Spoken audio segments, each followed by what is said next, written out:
آج جشن آزادی ہے۔ اگر تاریخ پاکستان کا یا برصغیر پاک و ہند کی تاریخ کا مطالعہ کیا جائے، 711 یا 12 عیسوی میں محمد بن قاسم یہاں بطور فاتح بن کر آئے۔ محمد بن قاسم نے سندھ سے لے کر ملتان، بھاولپور اور کچھ روایات کے مطابق لاہور تک انہوں نے یہ علاقہ فتح کیا۔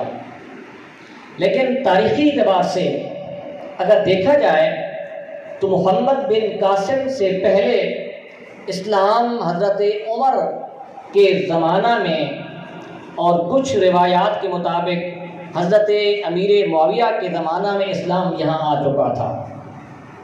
محمد بن قاسم کے بعد برصغیر پاک و ہند کی بہت بڑی ایک تاریخ ہے جو کہ 1000 سال سے زائد پر مشتمل ہے، اور اس تاریخ میں جو سب سے بڑا اہم دور ہے وہ مغلیہ خاندان کا ہے، جنہوں نے 600-700 سال کے قریب یہاں اس برصغیر پاک و ہند پر حکومت کی۔ پھر یہ بھی آپ تاریخ کے اوراق سے بخوبی واقف ہیں کہ برصغیر پاک و ہند میں مغلیہ دور میں ہی ایک ایسٹ انڈیا کمپنی آئی، اور ایسٹ انڈیا کمپنی کی آڑ میں برٹش گورنمنٹ نے یہاں برصغیر پاک و ہند اس خطے کے اوپر قبضہ کر لیا، اور اس کے لیے مسلمانان ہند نے ایک بہت بڑی جنگ لڑی ہے جس کو انگریزوں نے جنگ غدر کا نام دیا ہے، لیکن ہماری تاریخ میں اس کو جنگ آزادی کا نام دیا جاتا ہے۔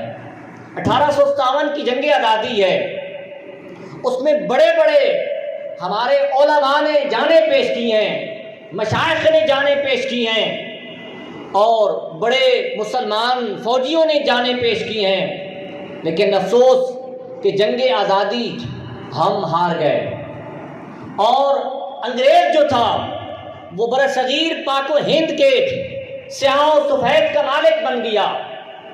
انگریز جب آیا اس نے یہاں آ کر جو سب سے اہم کام کیا ہے، اس نے سب سے پہلا یہ کام کیا کہ ہمارا جو تعلیمی نظام تھا اس کو تبدیل کیا۔ فورٹ کا یہ کالج اور بہت سے اس نے یونیورسٹیز بنائیں جو ہماری ایک عربی یا فارسی پر مشتمل ایک نصاب تھا، اس نصاب کو اس نے ختم کر دیا، اس کی جگہ پر اپنا۔ اس کے ذہن میں یہ تھا کہ ہماری آنے والی نسل جو ہے، اس نسل کا جب تک ذہن تبدیل نہ کیا جائے اس وقت تک ہم کامیاب نہیں ہو سکتے۔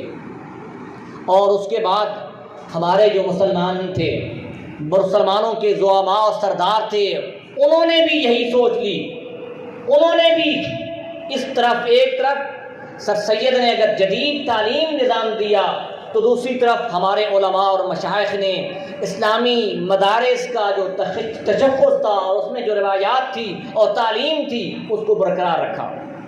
نتیجہ یہ نکلا کہ 100 سال کے بعد 2 قومی نظریہ پیش کیا گیا، اس سے بھی آپ بخوبی واقف ہیں، جیسا کہ شفیق ملک صاحب بھی اس کی طرف اشارہ کر رہے تھے کہ 2 قومیں ہندوستان میں آباد ہیں، ایک قوم ہندو قوم ہے، ایک مسلمانوں کی قوم ہے، اور اللہ تبارک و تعالیٰ نے یہ وطن ہمیں 14 اگست 1947 کو دیا ہے۔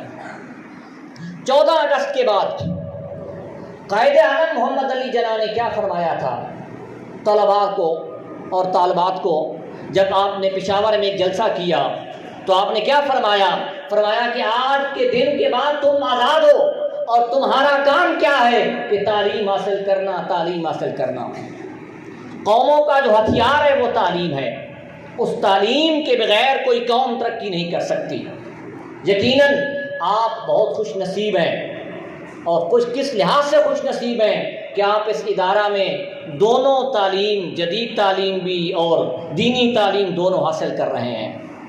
ایک ہمارے جو اسلامیات کے یا مدارس کے جو پڑھنے والے طلباء ہیں یا طالبات ہیں، ان کے ذہن میں ایک مایوسی پھیلائی جاتی ہے۔ ڈاکٹر صاحب بھی مایوسی کی طرف اشارہ کر رہے تھے۔ مایوسی کیا ہے کہ ہمارا مستقبل نہیں، ہمارا فیوچر نہیں، ہم کچھ نہیں کر سکتے، ہمارا دوسرے سبجیکٹ کے مقابلے میں مقام نہیں ہے، یہ مایوسی کفر ہے۔ اور قرآن مجید فرقان حمید میں بھی ہے کہ اللہ تبارک و تعالیٰ کی رحمت سے نا امید نہ ہو۔ آپ اپنے اندر صلاحیت پیدا کریں۔ 3 طرح کی صلاحیتیں آپ نے اپنے اندر پیدا کرنی ہیں۔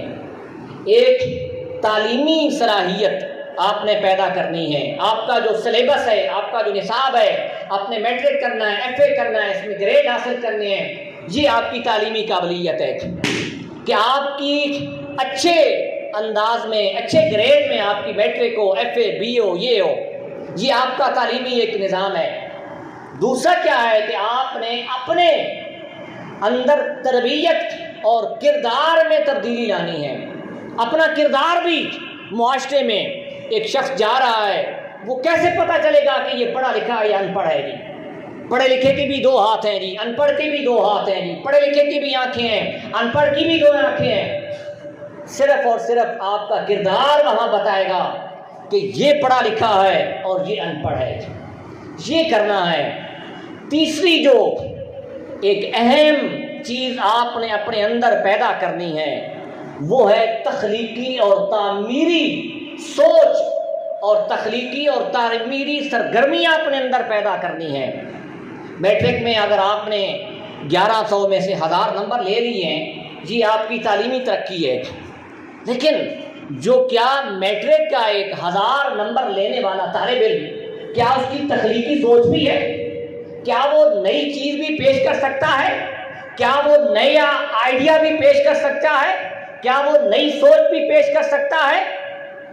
یہ چیز آپ نے اپنے اندر پیدا کرنی ہے۔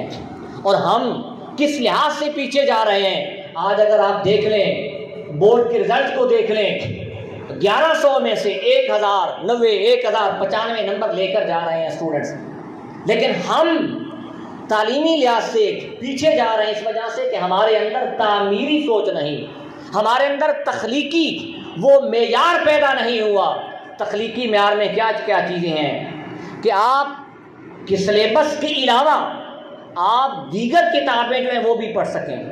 مثلاً ہماری جو شہادت العالمیہ کی طالبات ہیں وہ دور حدیث کی کتابیں پڑھتی ہیں، اگر بخاری کے علاوہ ان کو کوئی اور کتاب ان کے ہاتھ میں دی جائے اور کہا جائے کہ اس کتاب کو پڑھو، کیا وہ پڑھ سکتی ہیں؟ اگر وہ پڑھ سکتی ہیں تو ان کے اندر یہ تخلیقی اور تعمیری سوچ بھی اور یہ سرگرمی پیدا ہو چکی ہے۔ اس وجہ سے ضروری ہے آپ کے لیے کہ آپ اپنے اندر تخلیقی صلاحیت پیدا کریں۔ تخلیقی صلاحیت کس چیز سے آئے گی؟ تخلیقی صلاحیت آپ کے اندر مطالعہ سے آئے گی، اور مطالعہ صرف اور صرف آپ نے اپنی کتابی جو سلیبس ہے اس پر محدود نہیں رہنا جی۔ اس وجہ سے ہماری جو طالبات ہیں وہ کوشش کریں، جو انگلش کا لٹریچر پڑھ سکتی ہیں وہ انگلش کا لٹریچر پڑھیں، تاکہ آپ کے اندر انگلش کی ویکیبلری اچھی ہو جائے، انگلش کا نیوز پیپر پڑھیں، اور ساتھ ساتھ آپ اپنے جو نصاب سے متعلقہ کتابیں ہیں ان کی شروحات ہیں ان کا مطالعہ کریں۔ مثال کے طور پر بخاری کی شرح ہیں، آپ اردو شروحات پڑھتی ہیں جی، اردو شروحات کی بجائے آپ عربی شروحات پڑھیں، مولا علی قاری کو پڑھیں، باقی شروحات کو پڑھیں، تو آپ کی اپنی جو ہے وہ سوچ تبدیل ہوگی اور آپ کے اندر تخلیقی صلاحیت پیدا ہوگی۔ عزیز طلباء، آپ نے جب فارغ ہونا ہے، فارغ ہونے کے بعد یہ مایوسی پھیلائی جاتی ہے کہ ہم کچھ نہیں کر سکتے۔ آپ کے پاس بہت سے جو ہے میدان ہیں، آپ جہاں ایم فل کر سکتے ہیں، پی ایچ ڈی کر سکتے ہیں، وہیں پر آپ سی ایس ایس بھی کر سکتی ہیں، پی ایم ایس بھی کر سکتی ہیں۔ یہ مت سوچیں کہ ہم کچھ بھی نہیں ہیں جی، اگر یہ سوچ رہے گی تو آپ آگے نہیں بڑھ سکتے جی۔ آپ کے اندر یہ سوچ ہونا چاہیے کہ اگر فلاں سی ایس ایس کر سکتا ہے یا کر سکتی ہے تو میں بھی کر سکتی ہوں، اگر فلاں ایگزام کا وہ مقابلہ کر سکتی ہے تو میں بھی کر سکتی ہوں۔ جب آپ کا ارادہ مضبوط ہو جائے تو اللہ تبارک و تعالیٰ آپ کے ارادوں میں برکت عطا کرے گا، اور ساتھ ساتھ آپ نے ایک یہ کام بھی کرنا ہے کہ آپ نے اپنے معاشرے میں، اپنے گھر میں بھی تبدیلی لانی ہے، جو کہ ایک بہت ضروری ہے، چونکہ ایک عورت کی جو تربیت ہے وہ صرف ایک شخص کی یا ایک فرد واحد کی تربیت نہیں ہے، وہ ایک سماج کی تربیت ہے، وہ ایک گھر کی تربیت ہے، ایک معاشرے کی تربیت ہے۔ آپ نے اپنے گھر میں، اپنے معاشرے میں جا کر بھی اپنا کردار پیش کرنا ہے۔